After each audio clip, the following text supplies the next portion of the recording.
আসসালামু আলাইকুম গাইস। আপনারা যারা সেন্ট মার্টিনে ঘুরতে আসতে চান, আপনাদের সকলের মাঝে একটি কমন কোশ্চেন থাকে, সেটা হচ্ছে টোটাল কস্ট কত টাকা লাগতে পারে এখানে ঘুরে আসতে। তো এই বিষয় নিয়ে আজকে আমাদের আলোচনা। তো দেখেন, আপনারা যদি মনে করেন যে ট্যুর করতে এসে 1 লাখ টাকা খরচ করবেন, তাও করে ফেলতে পারবেন। আবার মনে করেন 50,000 টাকা চাইলেও খরচ করে আসতে পারবেন। আসলে ট্যুরের ক্ষেত্রে কোনো অ্যামাউন্ট ওভাবে ফিক্সড করা যায় না। আপনি যত টাকাই নিয়ে আসেন না কেন, সেটা হচ্ছে খরচ করে ফেলতে পারবেন। তবে আপনি যদি মনে করেন যে মিনিমাম একটা বাজেট নিয়ে আমি সেন্ট মার্টিতে একটা ট্যুর দিব, তাহলে আপনি এই ভিডিওটির মাধ্যমে একটি ধারণা পাবেন আশা করছি। ভিডিওটি সম্পূর্ণ দেখবেন। সাধারণত আমরা ট্যুর করলে 3 দিন একটি সময় নিয়েই ট্যুর করে থাকি। তো আমি আজকে আপনাদেরকে জানাবো 3 দিন এবং 2টা নাইট থাকার যে বাজেটটি লাগবে এখানে আমরা যদি ঘুরতে আসি। তো এই বিষয়ে আজকে আপনাদের একটি সাধারণ ধারণা দিব। তো কত টাকা বাজেট নিয়ে গেলে আমরা সম্পূর্ণভাবে ভালো মতো মানে খাওয়া দাওয়া থাকা সম্পূর্ণ করে এবং আবার পুনরায় ঢাকায় ব্যাক করতে পারবো। আপনারা যদি ঢাকা থেকে সেন্ট মার্টিতে যেতে চান, তাহলে সর্বপ্রথম আপনাদের কক্সবাজারে আসা লাগবে। তো কক্সবাজারে আসতে আপনি বাসে আসতে পারেন অথবা ট্রেনেও আসতে পারেন। ট্রেনে আসলে আসলে টাইম শিডিউলিং একটু সমস্যা হয়, এটা মেলানো যায় না। তো আপনারা বাসে আসবেন, বাসে আসার চেষ্টা করবেন। তো আপনারা যদি বাসে আসেন, তো আপনার বাস এসে আপনার ডলফিন মোড়ে লাবাই দিবে। অনেক বাস আছে যারা ডলফিন মোড় লাবাই দিয়ে না, ডলফিন মোড় থেকে সামনে এগিয়ে গিয়ে লাবণী পয়েন্ট, লাবণী পয়েন্টে এসেও বাস থামে। আমরা ধরি আমরা ডলফিন মোড়ে এসেছেন, আপনি একটি নন এসি বাসে আসলে ভাড়া পড়বে আপনার 900 থেকে 1,000 টাকার মধ্যে একজন। এক্ষেত্রে আপনি এসি বাসেও আসতে পারবেন, এমনটি নয় যে এসি বাসে আসতে পারবেন না, অবশ্যই এসি বাসে আসতে পারবেন। তো আমরা যেহেতু সর্বনিম্নটা ধরছি, সেহেতু 1,000 টাকা ধরি। তো 1,000 টাকা যদি ভাড়া ধরি, তাহলে যাওয়া আসা 2,000 টাকা বাজেট লাগবে। তো ঢাকা থেকে কক্সবাজার মানে ডলফিন মোড় পর্যন্ত 2,000 টাকা, মানে যাওয়া আসা 2,000 টাকা ধরি টোটাল খরচ আসবে। আপনার ডলফিন মোড় থেকে আসতে হবে নুনিয়া সেরা জেটির ঘাট। তো একটু ঘুরে আসতে হয়, সে কারণে তুলনামূলকভাবে অটো ভাড়াটা একটু বেশি। এখানে অটো ভাড়া জনপ্রতি 200 টাকা নেয়। একটি অটো নিয়ে আপনি আসতে পারবেন। তো এখানে একটি অটোতে আবার আপনি একাধিক মানুষ নিয়েও আসতে পারবেন। যদি আপনি বন্ধুদের সাথে যান বা টিম করে যান, তাহলে একটি অটোতে আপনি 4 জন 5 জন 6 জনও যেতে পারবেন। সেক্ষেত্রেও আপনার ভাড়া 200 টাকা, অথবা আপনি যদি একা যান তাও আপনার ভাড়া 200 টাকা। তো এক্ষেত্রে একসাথে অনেকে গেলে এই ক্ষেত্রে ভাড়াটা এই হয়ে যায়। আমরা যাই হোক একা যাব, তো সেক্ষেত্রে আমরা এখানে ভাড়া ধরবো 200 টাকা। তো আপনার যাওয়া আসা মিলে 400 টাকা আসবে।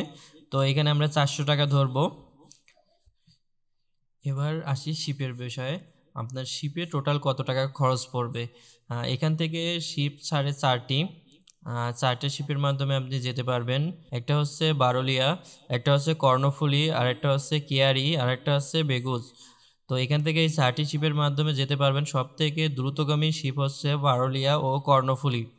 এই শিপগুলোর মাধ্যমে আপনি যেতে পারবেন। তবে এখানে সর্বনিম্ন আপনার 2,500 টাকা থেকে 3,000, 4,000, 15,000, 16,000 টাকা পর্যন্ত আর কি টিকিট পাওয়া যায়।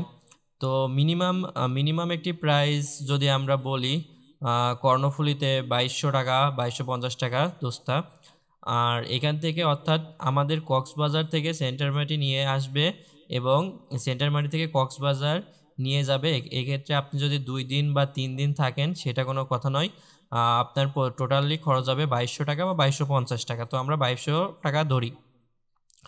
তো আপনি ওখান থেকে এই শিপে করে সেন্টার মাটিতে আসলেন, এবং এখানে আসার পরে আপনার সর্বপ্রথম যে বিষয়টি আসবে সেটা হচ্ছে রুম বুকিংয়ের বিষয়। রুম বুকিং করতে আপনার সেন্ট মার্টিন জেটির ঘাট থেকে 1 থেকে 2 মিনিট পায়ে হেঁটে যেতে হবে। পায়ে হেঁটে যেয়ে রুম পাবেন আপনারা। তবে আপনাদের একটা জিনিস বলে রাখি, সবসময় চেষ্টা করবেন বাজারের আশেপাশে রুম নেওয়ার জন্য। এক্ষেত্রে আপনি উত্তর দিকে যে রুমগুলো পাওয়া যায়, উত্তর দিকের রুমগুলো নিতে পারেন। এগুলো ভাড়া তুলনামূলকভাবে কম হয়ে থাকে, কিন্তু পশ্চিম দিকে যেই রুমগুলো পাওয়া যায় এগুলোর ভাড়া তুলনামূলকভাবে একটু বেশি হয়ে থাকে। আপনি যদি উত্তর দিকে একটি রুম নেন তাহলে এক্ষেত্রে 500 থেকে 600 টাকার মধ্যে আপনি একটি রুম পেয়ে যাবেন। মিনিমাম 500 টাকার মধ্যে একটা ভালো রুম পেয়ে যাবেন আশা করছি। তো আপনি 500 টাকা দিয়ে একটি রুম নেবেন। আচ্ছা, রুম বুকিংয়ের পরে সর্বশেষ যে বিষয়টি আসে সেটা হচ্ছে খাওয়া দাওয়ার বিষয়। সেন্ট মার্টিন যেহেতু একটি বিচ্ছিন্ন দ্বীপ, তো এখানে খাবার দাবার একটু তুলনামূলকভাবে দাম বেশি। এগুলো কক্সবাজার থেকে টেকনাফে আসে এবং টেকনাফ থেকে সেগুলো সরাসরি জাহাজে করে সেন্ট মার্টিনে নিয়ে আসা হয়।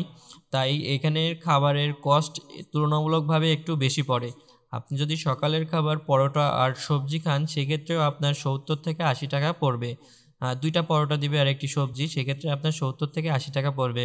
এবং দুপুরের যদি আপনি, এক্ষেত্রে একটি কথা বলে রাখি, দুপুরের খাবারে তাদের কাছে কিছু প্যাকেজ পাওয়া যায়, ও প্যাকেজগুলোর মাধ্যমে তারা খাবার সাধারণত দিয়ে থাকে। তো দুপুরের খাবারে যদি আপনি একটি প্যাকেজ নিয়ে থাকেন তাহলে প্রথমে আপনাকে সাদা ভাত দিবে এবং সাথে আপনি একটি ভর্তা পাবেন আর সবজি পাবেন, এবং তার সাথে আপনি যদি ডিম বা মাছ বা মাংস, মুরগি আর কি নিতে পারেন। তো একটা প্যাকেজ থাকে, সেই প্যাকেজটির মূল্য হচ্ছে 200 টাকা। তবে ভাত আপনি যতটুকু খুশি নিতে পারেন। তো সেমভাবে আপনি হচ্ছে রাত্রের খাবারটাও এভাবে সম্পূর্ণ করতে পারবেন। রাত্রির খাবারের মানে একটা প্যাকেজ নিয়ে নেবেন, তো সেক্ষেত্রে আপনার 200 টাকা মতনই আসতে পারে। তো আপনার সকালের খাবার যদি আপনি 100 টাকাও ধরেন, আর রাত্রে যদি 200 টাকা ধরেন, তাহলে আহ, আপনি প্রত্যেকটা দিন আপনার 500 টাকা পড়বে খাওয়া দাওয়া বাবদ। তাহলে আপনি যদি প্যাকেজ করে খান তাহলে ডেইলি খাবার বাবদ ডেইলি 500 টাকা, 3 দিন আপনার খাবার বাবদ 1500 টাকা আসবে। এবার আসেন কিভাবে আপনারা সেন্ট মার্টিনে ঘুরবেন আর কি। এখানে ঘুরতে হলে আপনারা যদি সেন্ট মার্টিনের বাজার থেকে সেরা দ্বীপ আগ পর্যন্ত, অর্থাৎ ভিউ পয়েন্ট যেটা বলে, সেন্ট মার্টিনের শেষ পর্যন্ত যদি আপনি যান, তো সেক্ষেত্রে আপনার অটোতে যাওয়া লাগবে। আর অটো ভাড়া প্রতি 200 টাকা করে নিবে। আর আপনি যদি এই ক্ষেত্রেও এখান থেকে যদি একাধিক যান, মানে একটি অটো নিয়ে আপনারা দলবদ্ধভাবে যান, তো সেক্ষেত্রেও 200 টাকা। আবার যদি আপনি একা যান তাও 200 টাকা। যেহেতু আমরা একজনের হিসাব করছি, সেহেতু আমি এখানে 200 টাকাই ধরবো। তো এখান থেকে আপনার যেতে 200 টাকা লাগবে, এবং আপনি অটোওয়ালার সাথে কথা বলে যাবেন। ওখানে গিয়ে আপনি স্টেট করতে পারবেন 2 ঘন্টা, এবং 2 ঘন্টা পরে আপনি ওই অটোতেই ব্যাক আসতে পারবেন। তো এক্ষেত্রে আপনার 200 টাকাই বাজেট লাগবে। তো সবশেষে আমরা আমরা টোটাল বাজেট কত আসছে তাহলে এটা একটু বলি। তো এখান থেকে সর্বপ্রথম আপনার ঢাকা থেকে যাওয়া আসা মিলে 2000 টাকা। আর আপনার নুনিয়া যে জেটির ঘাট আছে ওখানে 200 400 টাকা লাগবে, এবং পরবর্তী আপনি ওখান থেকে যাবেন শিপে 2200 টাকা লাগবে যাওয়া আসা, এবং ওখান থেকে আপনি রুম বুকিংয়ে 500 টাকা। আর খাবার বাবদ যদি আপনি 3 দিন ওখানে স্টে করেন তাহলে 1500 টাকা, প্রতিদিন 500 টাকা করে 1500 টাকা। এবং আপনি যদি ওখান থেকে একটু ঘুরতে যান তাহলে ওক্ষেত্রে ওখানে 200 টাকা আপনার খরচ আসবে। তো এখানে কত টাকা হচ্ছে, 6800 টাকা মতো আসছে আর কি। 7000-এর কম, 7000-এর মধ্যে আপনার আর কি হয়ে যাবে। তো আপনারা এখান থেকে একটি ন্যূনতম ধারণা পেয়েছেন যে কত টাকা হলে আপনারা ঘুরে আসতে পারবেন। ভিডিওটি সম্পূর্ণ দেখার জন্য ধন্যবাদ, ভালো থাকবেন।